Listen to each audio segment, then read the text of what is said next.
देखो ऐसे जब से दिल्ली नगर निगम के अंदर आम आदमी पार्टी की सरकार आई है, निगम ठप पड़ा हुआ है। इनको खुद ही नहीं पता हो क्या रहा है और दिल्ली की जनता परेशान है। देखो केजरीवाल जी शुरू से ही दलित विरोधी है, ये बड़ी बड़ी बातें करते हैं। 2022 में एमसीडी के चुनाव होते हैं, दावे वादे बहुत किए जाते हैं पर काम जो है होता नहीं है। इस विषय पर ज़्यादा बातचीत करने के लिए हमारे साथ एमसीडी में नेता प्रतिपक्ष जी हैं। सर, किस तरीके से देखते हैं, बातचीत होती है पर काम नहीं होता, दिल्ली की जनता तो बदहाल ही हो जाती है। देखो ऐसे जब से दिल्ली नगर निगम के अंदर आम आदमी पार्टी की सरकार आई है, निगम ठप पड़ा हुआ है। और ये काम क्योंकि ये पहली बात ये इनएक्सपीरियंस थे, दूसरी बात इनकी नीयत नहीं है काम करने की, तीसरी बात ये कि जो ये कहते हैं उसके विपरीत चलते हैं। इन्होंने कहा कि हम 2024 जनवरी में सभी कूड़े के पहाड़ ख़त्म कर देंगे और ये सुप्रीम कोर्ट में हल्फनामा दे रहे हैं, एफिडेविट दे रहे हैं कि हम 2028 में ख़त्म करेंगे। अब इनसे पूछा जाए कि आपने दिल्ली की जनता को झूठ बोला या सुप्रीम कोर्ट में आप झूठ बोल रहे हैं। अब इनके पास किसी चीज़ का जवाब नहीं है।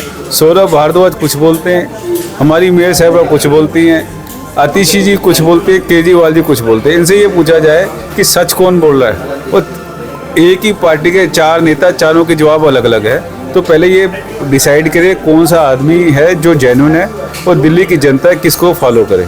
इनको खुद ही नहीं पता हो क्या रहा है और दिल्ली की जनता परेशान है।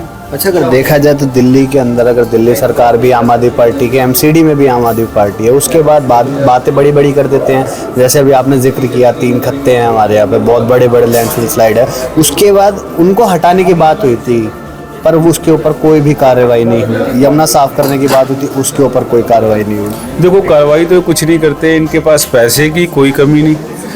लगभग 70,000 करोड़ का इनका बजट है, सेंट्रल गवर्नमेंट से खूब पैसा आता है। यमुना किले के नाम पर बहुत पैसा आया, वो पैसा कहाँ गया? वो भ्रष्टाचार की भेंट में चढ़ गया। जब आपने सोच लिया सारा पैसा ठेकेदारों के साथ मिलकर आपने खा जाना है और दिल्ली की जनता के सामने आप एक मासूम बच्चे की तरह रोना शुरू कर दोगे तो ऐसे काम नहीं चलेगा। तो दिल्ली की जनता को परेशानी तो होनी है, क्योंकि जब रूलर ही जो शासक है वो ही लूटपाट में लग जाएगा तो जनता की जो समस्याएं हैं उनका समाधान नहीं होगा। तो जनता की समस्याएं देखते हैं हम, अगर बारिश हो जाती है, बारिश हो या ना हो, फिर भी जो है दिल्ली की जनता को पानी की समस्या से जूझना पड़ता है। बारिश होती है तो पानी ही पानी होता है, गर्मी पड़ जाती है तो बिल्कुल पानी, पीने के पानी तक के लिए भी लोग तरस जाते हैं। उसके लिए क्या कुछ रणनीतियाँ बनाते हैं अगर जो है सदन में आ पाते हैं? देखो दिल्ली सरकार को इसके लिए क्योंकि सोचना चाहिए, करना चाहिए, मगर हो क्या रहा है कि ये लोग राजनीति में इतना उलझ गए हैं कि इन चीज़ों के लिए इनके पास टाइम नहीं है और अफसरशाही हावी हो जाएगी इन पर अगर ये काम नहीं करेंगे।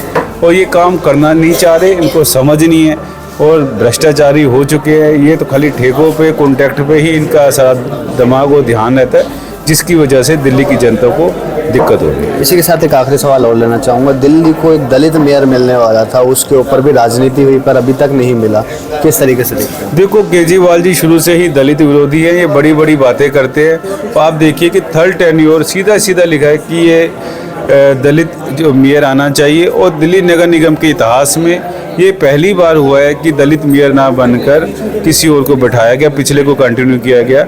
तो इसके लिए आम आदमी पूर्ण तौर पर जिम्मेवार है और आम आदमी पार्टी को दलित मेयर तुरंत देना चाहिए। बहुत शुक्रिया हमसे बात करने के लिए। तो ये थे हमारे साथ बातचीत करने के लिए एमसीडी में नेता प्रतिपक्ष राजा इकबाल, जिनका साफ तौर पर यही कहना था कि अगर आने वाले समय में कुछ ठीक नहीं होता है तो भारतीय जनता पार्टी ही जो है संज्ञान लेती है। फिलहाल के लिए बस इतना ही। दिल्ली से दैनिक खबर लाइव के लिए अभिषेक सिंह।